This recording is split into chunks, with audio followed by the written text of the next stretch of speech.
Ever felt like you're drowning in your leadership role? This episode is about finding your footing again and building a leadership style rooted in confidence, clarity, and purpose. Kathy Archer spent years as a non-profit leader, managing complex programs and supporting vulnerable families, whilst secretly teetering on the brink of burnout. Her transformation began when she realized leadership wasn't about doing more, but leading better. Today, she's a leadership development coach helping women in non-profit roles lead with clarity, confidence, and strength. Through her books, podcast, and training library, Kathy's on a mission to empower overwhelmed leaders to reclaim their purpose and make a real impact without losing themselves in the process. Kathy, welcome to the show. I'm excited to be here. I apologize. It's been some time since we first spoke. It's took a bit of reorganization of our lives to get you on here, but I'm so pleased to have you here today. I'm excited to share about your story. Thank you. It's going to be fun. So I'm gonna just dive straight in, Kathy, and jump right back. You spent over a decade supporting families and managing programs, leading non-profit teams. Yeah. What point did you realize something wasn't quite right, that you needed to change something? When I hit rock bottom, I had been doing well. It hit a low early in my career. And at that point in time, I realized I needed to go back and get the training. Often we're moving into leadership positions without that training and support to do the role. So I went back to school, got my management degree, did some work on myself to get to that point where I started to grow and develop my team. And we were really a succinct, strong team. We were doing some incredible things. And as a result, we got this large, big new contract that left me scrambling to keep up. And so instantly overnight, more responsibilities and more travel and more staff and bigger budget and all of this kind of stuff. And so I did what most of us do. I doubled down. I worked harder. I stayed later. I, dove in deeper and kind of lost sense of what I was really doing along that way. And my staff sort of kept telling me, like, you're not listening, you're not helping, you're not there for us, you keep pushing us to do more. And I'm like, come on, we got more to do, right? And so it kind of culminated in this big mess where, first I'd got a performance review where staff said I lacked integrity. Talk about, that one hurt. Yeah. And then the staff filed a grievance against me. And so those two things left me, like I say, hitting rock bottom. I didn't know if I wanted to do the job anymore. I didn't know if I wanted to stay in the sector anymore. I just, what was the point? I had tried so hard and this is what everybody gave me, right? And at the time, my boss had been my boss for quite a while. So he knew my strengths. He knew what I was capable of. And he didn't know what to do in this situation. Like, I can't help you anymore, Kathy. I don't know what's going on. And so he was the one that introduced me to coaching. And so it was then that I was like, oh, I need to work on myself, right? It's not just about the leadership and the budgets and the meetings. It's about how am I showing up? And that lack of integrity was in that I'm here for you, but I'm not. Work-life balance is important, but I was so out of balance and I was pushing my staff to be out of balance. So absolutely, lack of integrity was a real wake-up call.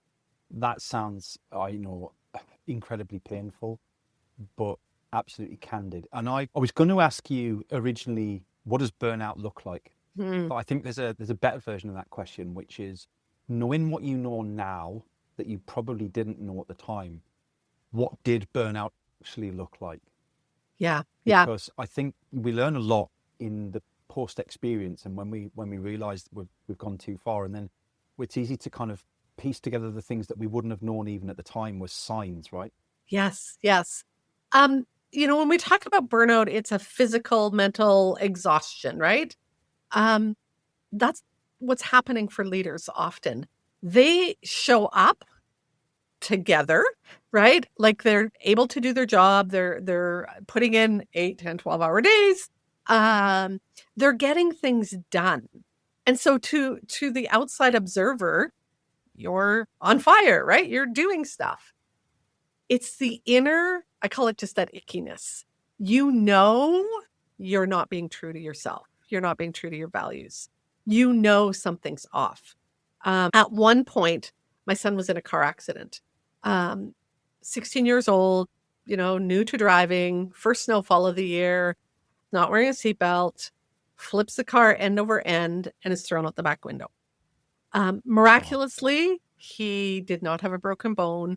Fine for the most part.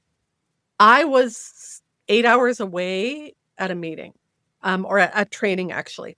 So, and I was, shut my phone off at 8:30 because we're going into training. So at 10 o'clock, I turn my phone on. It's full of messages from my husband, right? And so I call him, and he tells me what happened. He's like, he's okay. He just came out of X-ray. Like, he's in a lot of pain, but stay. So my husband tells me to stay at training. Of course, I'm, learning and getting stuff done. Absolutely, I'm going to stay. And so 3 days, I finish up the training. On the third day, I'm set to travel to the other side of the country to go to management meetings. I went instead of coming home. So my husband, my other son, took care of my son who was through the accident. Mismatch of values. Family is incredibly important to me, right? And yet I, not once, but twice, I put work over my family. And so that mismatch of values was that sign to me, that icking. I could feel the tension, and yet I just powered through, right? This is important. My husband's got it. Everything's fine. And it's that mismatch of values that is that warning sign that you're leading to burnout. And that was that personal example, but there was many work examples too, where I just kept feeling the ick and just pushing through it. Wow. I mean, I can't imagine what. So, and how did your husband, was your husband still accepting of that kind of behavior even after the fact? Because I bet there's a lot of people out there who would tell their, spouse, their partner to, you stay. But then secretly on the inside, we're like, you'll come home. Gotta come home, right? So, but he, to his credit, he's never done. We've had millions of conversations. My son has said, "Mom, it's fine." I was like, "Hi," I couldn't tell who was there or not there, right? We've had lots of conversations about it since. But I think, on the flip side, when I decided it was time to leave that position and start out on my own in a business, my husband wanted me to stay, and not because, he didn't believe in me or didn't think what I was saying I wanted to do was important. But there's also an element of, what's the word? Prestige. I could have, kept moving up the ladder, making good money, having a good title, a good position. And so the role brought something to us as a family, as oh, Kathy's this leader, right? And so he and I kept looking at that, like, this is what you got to do. You have the opportunity, like, you keep climbing the ladder. And at some point I was like, this just doesn't align with me. It doesn't align with who I am. My values are constantly being squashed. Something's completely off, right?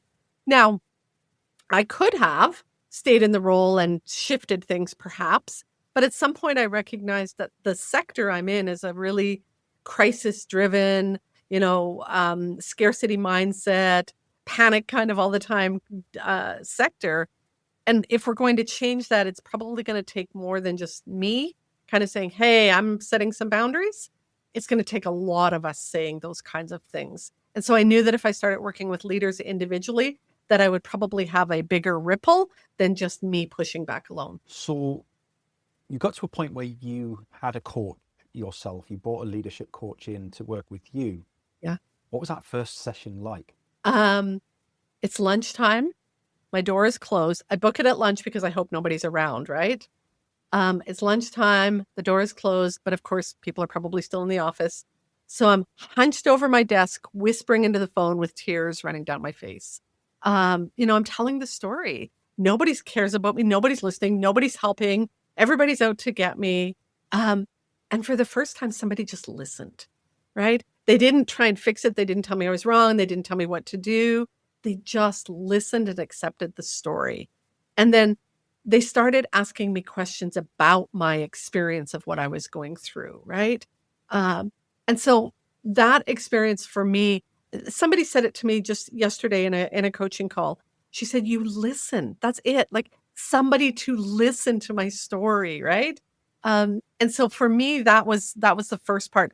The second part was some of the exercises he had me do, like identifying my values. And I'd never I mean, sure, maybe I'd circled a couple at one point, but I'd never sat down to really look at those values. And so when I looked at that value of family and how far off I was, or, well-being was so important to me, and yet I certainly wasn't doing that. Those were those wake-up calls, not just for me, but when I flipped it, I looked at what I was expecting of my staff. If I value those things, shouldn't I then be giving those to my staff? And so it was the ability for me to step back and see things from a different lens.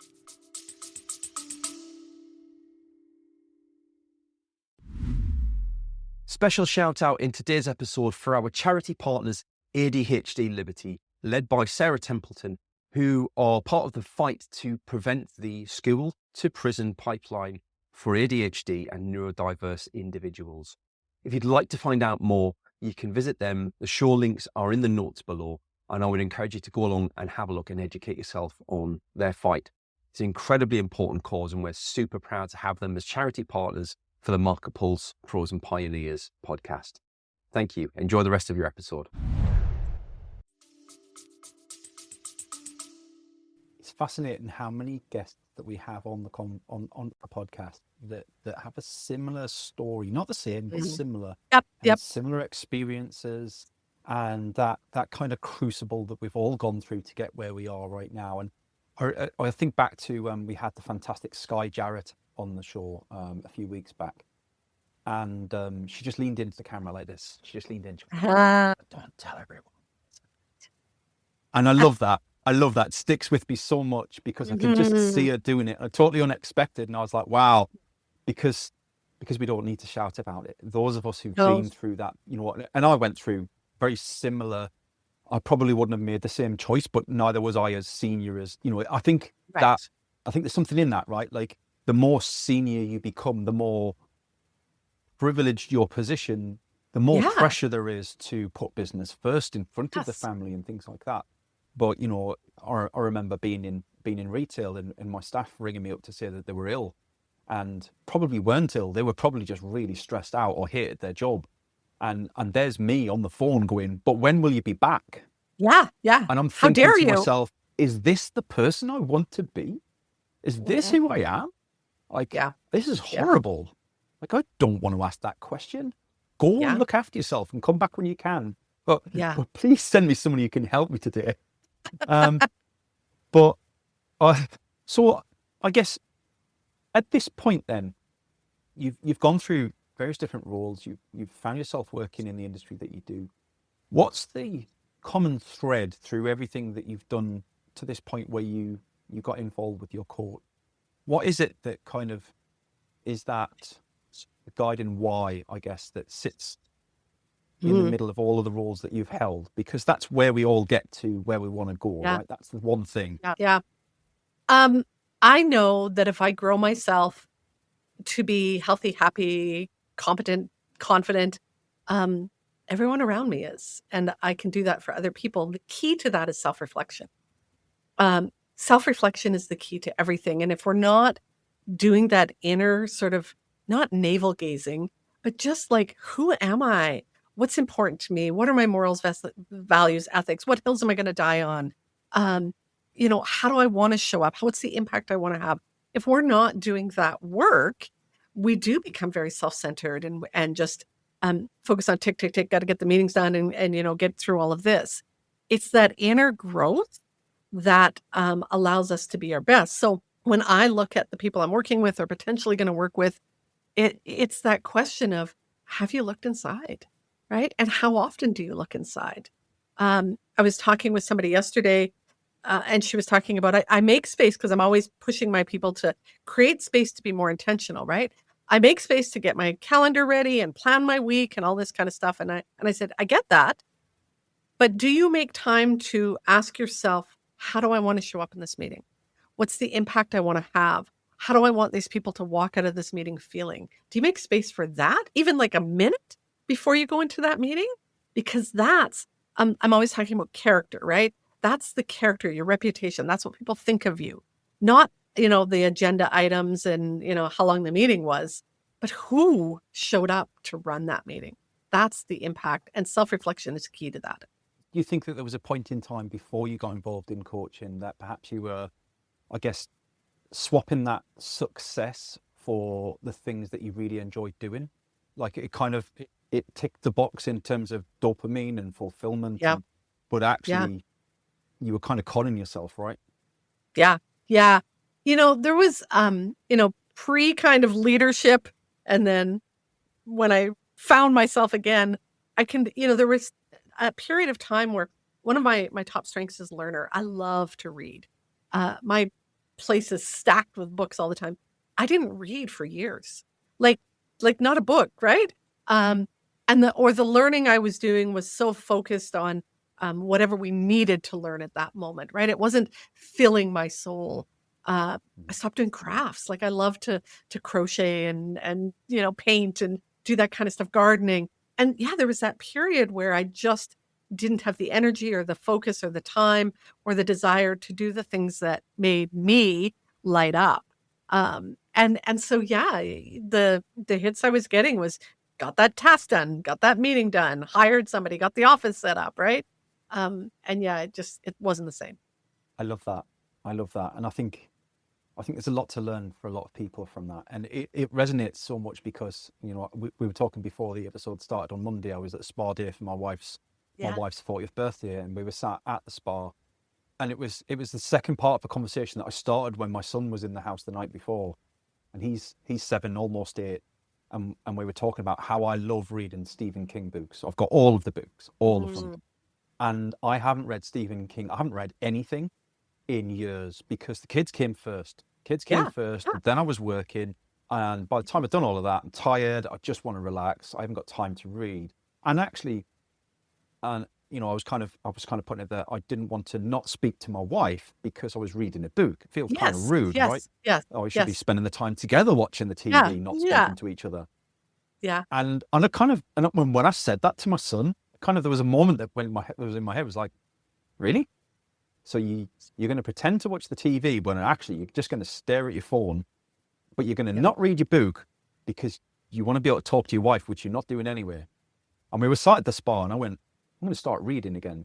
And she looked at me and she smiled, and I was like, yeah, I'm going to start reading. Not every night, but some nights I'm going to have a book down there and I'm going to start reading rather than watching the TV. You can have the TV on and you can watch it, or you can play with your phone if that's what you want to do. I'm going to read because I haven't done it for ages, and I actually really miss reading Stephen King. And she was just like, I don't know what I expected. Part of me thinks, would you, like, she's not going to be angry with that, right? Like, but like part she of was me probably like, duh. Yeah, like, why haven't they been doing it before now? So that conversation really kind of brings that to life for me. Yeah. So let's go back to your journey then. So you've gotten involved with a coach yourself. You're starting to realize all these things are not aligned with who you are. How do we get from there to the point where you realize that coaching is the thing that you want to align on and become? Yeah. I think I knew the minute I had my first coaching call. It was like, oh my God, this is it, right? I think I've always had I use the word spiritual very lightly, just that desire to figure people out and support that inner growth. And so when I got into coaching, I was like, oh, this isn't therapy. It's not some woo-woo kind of thing. This is like got some meat to it. And so I had actually asked my boss at that time, if I could take the training. He's like, no, we can't afford it. And so then 2 years later, I think it was probably 2 years later, there was a bursary. And so I applied for the bursary. And so that's how I got the money for the first bit of coach training that I did. From there, I did the rest on my own. And at that point in time, I probably could have stayed in-house and coached, but it wasn't offered to me and I didn't ask for it. And probably that's best because going out on my own was important. I knew when I went on my own that I wanted to coach, but I think I'm also a teacher at heart. Like I love to learn and I love to share. And so much of what I do is that combination of coaching, teaching. And people at the time, said to me, oh, you could join this consulting agency and teach these courses, or we all need this kind of lessons. And I'm like, no, I want to teach my own thing. And so, I started with that kind of process. The other piece to it was, why the nonprofit sector and why women? And certainly, I heard more than once a week, you can make more money coaching in big business. Like, why are you sticking to the nonprofit sector? Or why are you narrowing your niche to women, right? Like, there's more out there. But in my heart of hearts, I know, and this is what you were asking me earlier, that's what I'm meant to do, is support women in the nonprofit world. I was there. I was challenged by it. It does not need to be that way. There is another way. And I'm going to give back to this. And so the prestige of, whatever I could have done isn't as important as making this difference. It fills your cup. I can see it from just the 100%. conversation. Yeah. 100%. And this is a conversation I have a lot with people when they talk about starting their own podcast, as an example, right? Yeah. People realize there's a value in it, and they conjure up an idea for a podcast, which is brilliant, but they forget to align it with what makes them happy. Yeah. And the reason most podcasts don't get to episode 10 is because they burn out. Half of it is because they don't have a process and all the rest of it. That's fine. Yes. We know that can be taught. But your podcast being aligned with what gives you energy is what helps you get past episode 10. And it's the same story, right? Like, yes, you've got to be, if you are doing something that you seriously enjoy, then it doesn't feel like work. But that's also dangerous, right, Kathy? Dangerous, because yes, for us, so I have a podcast. It is not a regular podcast, and I could probably benefit from the work you do 100%. It's at episode 100 and something. But I also blog, and I've published 2 books. Thank you. And so at some point, we have to, and this is true whether you're in a leadership position or an entrepreneur, you have to narrow and focus. What is it that you want to focus on? And, writing for me has been a really big part of my journey. I love the speaking and getting out there, but you got to get help to do it. Like, it's not something you can do on your own. And so when I'm working with anyone, again, we're starting with, what are your values? And if your value is to have energy left at the end of the day for the rest of your life, so you can spend time with your kids and read and take the dog for a walk and go to the gym and whatever else you want to do, you can't do it all in your 9 to 5, right? And so that's that setting boundaries and being clear and, what speaks to your heart? Do that. That's what gives you energy. I'm a Gallup certified strengths coach. And when we're looking at leading with your top strengths, they're energizing, they're engaging, right? They fill you up. If you're trying to do the work from the bottom of the list, it's draining. Like, it just is. To come back to the word character, you used the word character before, Yes. and I know that's a big part of your business and your way you coach. And I'd probably call that personal brand, right? How people think of you when you're not in the room, extremely important. Yes. And whenever we say personal branding, everybody rolls their eyes and think, you've got to get thousands of views on your latest LinkedIn post. It's what people think of you when you're not there, doing the right thing. But I wanted to ask, values, ethics, morals, why are they so overlooked in today's kind of leadership landscape? Why is it that they're not what we promote people by? Yeah. Because we're a driven society that wants to get stuff done and achieve things, right? We've created, KPIs and goals and targets and all of this kind of stuff. The best leaders balance task and relationship. We have to get stuff done. We have to meet those goals. We have to achieve the targets. We have to get the stuff done that the contract requires. But it's people doing that work, right? It's the people showing up every day that make that work happen. And the best work happens in relationship. And I think because we've become this scarcity mindset, time poverty, crisis-driven sector for the sector that I'm in, and I know it's many sectors, it's not just the nonprofit sector, the push is to perform, to get done. And we just keep trying to do that. And we've lost sight of the who's that's doing it.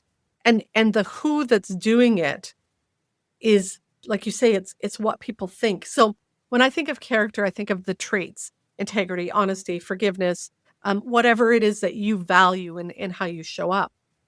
There's a really tricky part, though, as a leader where, and there's truth to both sides. I don't care what people think of me.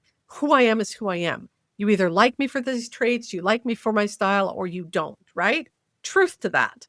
And there's truth to, it's incredibly important to worry about what people think of you because your reputation matters.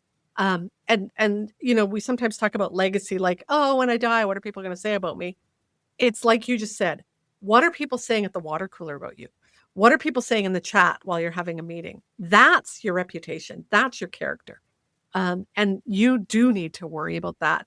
And the more authentic you are and lead in a strong way that aligns with who you are, people will see that and they'll judge you for, they might say, I don't always like the answers they give me, but I appreciate that they're consistently giving me answers in a timely manner, right? I don't like that they're showing up this way, but I know what to expect because they're always that way. And so I at least know that that's integrity. Maybe you don't like that they're, I don't know if I could say this in your podcast. Maybe you don't like that they're an ass sometimes, but at least if you know they're an ass, then at least you know integrity. We're all willing to pay a price for consistency of some sort, right? I think a lot of us strive for a certain amount of consistency, and then the rest we're willing to take a bit of a risk on. And I guess personality and leadership's no different. I wonder then, you talk also a lot about self-doubt, especially in the charity sector with regards to leaders. Why do you believe that there's a confidence issue for charity sector leaders? Well, I do work outside of the charity sector, and it's for a lot of leaders. A big part of it is we move from frontline into leadership without the training or support. So when I talk about confidence, it starts with competence. If you don't know how to play a guitar, you're not going to be confident playing a guitar until you learn and practice and fumble and learn and practice and do it again. You got to have the courage to practice, though. So we move into leadership and somebody says, you need to have this many staff and you need to make sure that you do their performance reviews and you need to run these meetings. But nobody tells us, okay, what do I do when a staff's not performing? How do I balance that? Or you and I were talking earlier, what do I do when people don't show up for shift and I need bodies in the seats, right? How do I navigate all of that, or my own emotions or my own energy, or, the need to be on for everybody all the time and manage. There's a term called emotional labor. So you're managing, you're carrying a lot. Nobody tells us how to do all of that. So we move into leadership. I remember when I moved into leadership and my boss was interviewing me for this position, he said, what do you know about managing a budget? I'm like, balance my checkbook. I mean, back in the day, we used to balance our checkbooks. Yep. That was it, right? I don't know the first thing about budgeting. I don't know anything about Excel spreadsheets at that point in time. And so I had to take a course to figure out how to do spreadsheets. And so that's why we're full of that self-doubt, is we move into this position because we've been good at what we've been doing. And suddenly we're like, I don't get it. I don't know how to do this. And yet we don't want to tell anybody. We don't want to stick up our hand and say, I need help. We don't want to admit we're struggling or failing. And even when we do, we're given tactical things, not that inner growth work, right? We're not having those conversations. I don't remember ever having a conversation about legacy or emotional control or any of that kind of stuff when I was leading. And that's what I needed to learn. Again, yeah, it kind of like if I go back to kind of supermarket world where I was, right, we'd get an area manager would come in, you'd be a new manager running the store, and the area manager would tell you exactly how to fix that store in their view. Yeah. And the inexperienced manager would go out and do exactly what the area manager told them to do. And the area manager would come back in 2 months and the store would be burning down. Everyone hated the store manager hated themselves. I don't understand what's going wrong. You told me to do all these things. I've done all these things. I did this jobs list and it still didn't work. And it took me probably about 7 or 8 years of this experience over and over and over again to realize that you had to turn around to the area manager and go, I understand that you want results. That's fine. But if I do things your way, this is going to burn to the ground. So I'm assuming you don't want that. So you go and do your job and disappear to somebody else for a while. I'm going to do what you pay me to do, fix this place. Yeah. In the meantime, some things are going to burn because I need to take time to do things right. Some platforms are just going to be left to rot. I'm sorry, but that's the way it is. But I guarantee you in 2 months' time, you will see results. And we come back to it in 2 months' time. And despite their frustrations that I haven't done some of the things that they wanted done, things were starting to move nicely and it was easy all of a sudden. Yeah. And I think it takes that You're right. You've got to be prepared to learn. You've got to be prepared to ask for the help, but you've also got to be able to, if you're in that position of that senior leader, you've got to be able to offer that help and that construction. And you're so Yeah. right. So I see this in sales a lot, right? Is the best person who gets the most commission, who's on the President's Club, get promoted into a sales leader. Newsflash, the skills that got them there probably aren't even conducive to being a good leader, let alone No. does it teach them anything about being a leader. And then we Yeah. wonder why the rest of the team is now missing their targets because they've lost their strongest salesperson holding the team up, who now can't focus on their own targets anymore because they're running around worried about everybody else's targets. And nobody's learning anything because we're all just running around like headless chickens, and it's awful. Yeah. You see it time and Yeah. time and time again. So I think the work that you're doing is so important, Kathy. What do you think most people get wrong about that kind of personal growth and leadership development then? What could they be doing from day one that would support the sort of things that you help leaders with? Because ideally we don't want them to get to crisis mode, right? We Yeah. want to Yeah. help them ahead of that time. The biggest thing is the mindset shift that this is something that happens outside of work to this is the work of leadership, right? I want to take a course on growing myself or I want to do some journaling. I have to fit that in outside of work. When you shift that mindset and go, this is what leadership is inner growth and stuff, you start to do some of that journaling at work. You start to take some of the courses that are maybe more mindset or, personal growth courses during your workday. You start to do that self-reflection as a part of preparing for meetings. So it becomes just who you are and how you show up versus something that happens after work. That's the biggest shift. But Kathy, how do we make time for that? Because we haven't got time as it is. You don't make time, you create that space. And that's, again, that shift that this is more important than some meetings that you have on your calendar or some of the work that's required to be done. And when you do it, it actually makes the rest of your work easier. But you're not going to know that till you try, right? And so what I often talk to people about is micro moments. So inside my membership, I teach a course called Wellness at Work. Because again, if you're waiting to fill, you ask me about burnout later. If you're waiting to fill your cup back up at the end of the day, you're never going to get it back to full, right? Going to the gym once, 2 or 3 times a week is not going to do that. It's those micro moments of getting up and stretching and making sure you're fed and going to the bathroom and all those kind of mini, like what can you do in a minute or less, right? The same is true for self-reflection. Just grabbing a piece of paper and sort of saying, this is the problem I have, and answering like that, right? Like, what do I do about it? Or like I say, 2 or 3 minutes to just step back. And maybe it's while you're walking to the bathroom to go, how do I want to show up in this meeting? What's the impact I want to have? What do I want this person to feel as a result of our conversation? Those micro moments start that ripple. So it's not that you have to create an hour, every day. 10 minutes at the beginning of your day to go, what's on my schedule and what can I shift, move? Where do I need to create some white space? Because I don't have time to process in between meetings. Those kind of micro moments make an incredible difference.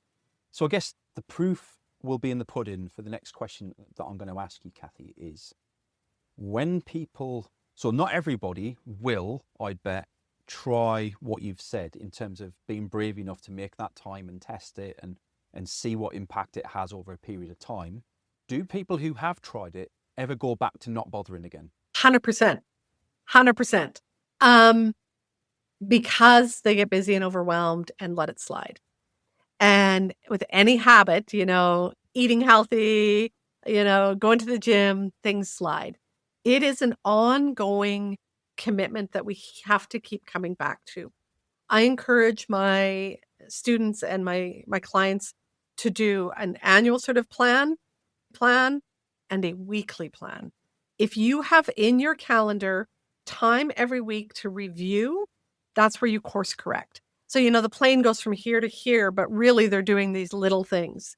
When you realize we went from summer to fall here in Canada, and summer I'm outside, I'm doing lots, I'm very active. Once fall hits, it's a little bit cooler. And I noticed my 10,000 steps wasn't happening every day, right? And if I don't look at that once a week to go, okay, it happens most of the time, but have I actually hit 70,000 in a week? That's my measure, right? Yeah. No, I missed it 2 weeks in a row. Time to pull the trampoline out too, right? Like that's how you do that course correcting. And so whenever we're doing something, we have to make a commitment to it, but we have to build in practices to make sure we're on track. So, I'm coaching somebody, we've been coaching for 6 months and they're doing good. And they start to slide and they come back to a call and they're like, ugh. And so we regroup. That's why, like my membership is a good place for people to like have that, how when you go to the gym, you have that sort of partner or you have a walking buddy. It's important to have a place that kind of reins you in. Sometimes it's your spouse. But we're all going to fall, right? That's just human nature. The question is, how long do you want to feel icky for? Because it's entirely up to you. Yeah. It's kind of accountability, I guess, of sorts. Yeah. It's not quite, but it's on the same lines. So 100%. Yeah. Before we wrap things up then, Kathy, I've got one more question to ask. So you've, at this point, coached, I don't know how many leaders, countless people. So the ones that make lasting change and impact, what do they do differently in your opinion? They do the self-reflective work, 100%. Even the ones that hate journaling, journal. In some way, shape, or form, they have a piece of paper and they write on it or do some form of self-reflective work. That's coaching. That's, some of them have therapists. That's journaling. That's doing like written exercises, taking classes that help you go inside, but they do the self-reflective work. I have some incredible success stories, and they will tell you, as much as like they resisted journaling, that journaling was key. And it's not like Dear Diary with a lock on it. It's like, what's the value that I want to make sure is heard in this conversation? What strengths can I bring into this challenging problem that are going to help me and my team get through it? That's the kind of journaling I'm talking about. Or where I got triggered today, like what happened? Like I literally flew off the handle. What value was getting walked on? What did I notice about, maybe I had not ate and I was actually hangry, right? Like what happened? And that post-mortem is incredibly important. I love that. And I think that's a good clarification for a lot of people out there, right? Because, you nailed it.